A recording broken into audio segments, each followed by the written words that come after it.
Kolkata JUDA rape and murder కేసులో సంచలన విషయాలు వెల్లడించింది సిబిఐ. ఘటనా స్థలంలోని క్రైమ్ సీన్ మార్చేశారని సుప్రీంకోర్టుకు తెలిపింది. హత్యను ఆత్మహత్యగా చిత్రీకరించే ప్రయత్నం జరిగిందని స్టేటస్ రిపోర్టులో వివరించింది. దీంతో కోల్కతా పోలీసుల తీరుపై ఆగ్రహం వ్యక్తం చేసింది సుప్రీం ధర్మాసనం. డాక్టర్లు ఆందోళన విరమించాలని, అందరికీ న్యాయం జరిగేలా చూస్తామని చెప్పింది. సుప్రీంకోర్టు సూచనలతో డాక్టర్లు సమ్మె విరమించారు.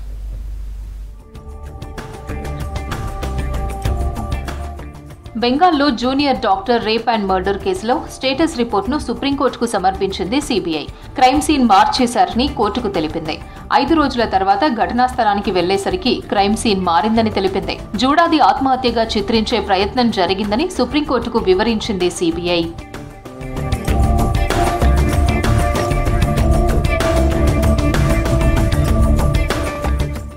సిబిఐ స్టేటస్ కో రిపోర్టును సిజేఐ జస్టిస్ డివై చంద్రచూడ్ నేతృత్వంలోని సుప్రీం ధర్మాసనం పరిశీలించింది. కోల్కతా పోలీసుల తీరుపై ఆగ్రహం వ్యక్తం చేసింది.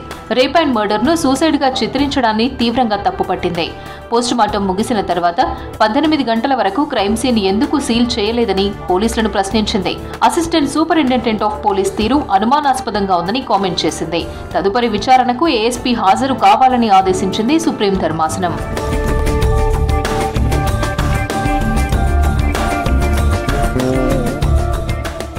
జూడా మర్డర్ కు వ్యతిరేకంగా శాంతియుతంగా ధర్నాలు చేస్తున్న వారిపై ఎలాంటి చర్యలు తీసుకోవద్దని తెలిపింది సుప్రీంకోర్టు. ఈ మేరకు బెంగాల్ సర్కార్ను ఆదేశించింది.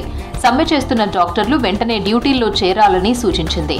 విధుల్లో చేరితే ఎలాంటి చర్యలు తీసుకోవద్దని తెలిపింది సుప్రీంకోర్టు. డాక్టర్ల భద్రతకు ఏర్పాటైన నేషనల్ టాస్క్ ఫోర్స్ కు సూచనలు ఇచ్చేందుకు ప్రత్యేక పోర్టల్ సిద్ధం చేయాలని ఆదేశించింది. తదుపరి విచారణ సెప్టెంబర్ 5కు వాయిదా వేసింది కోర్టు.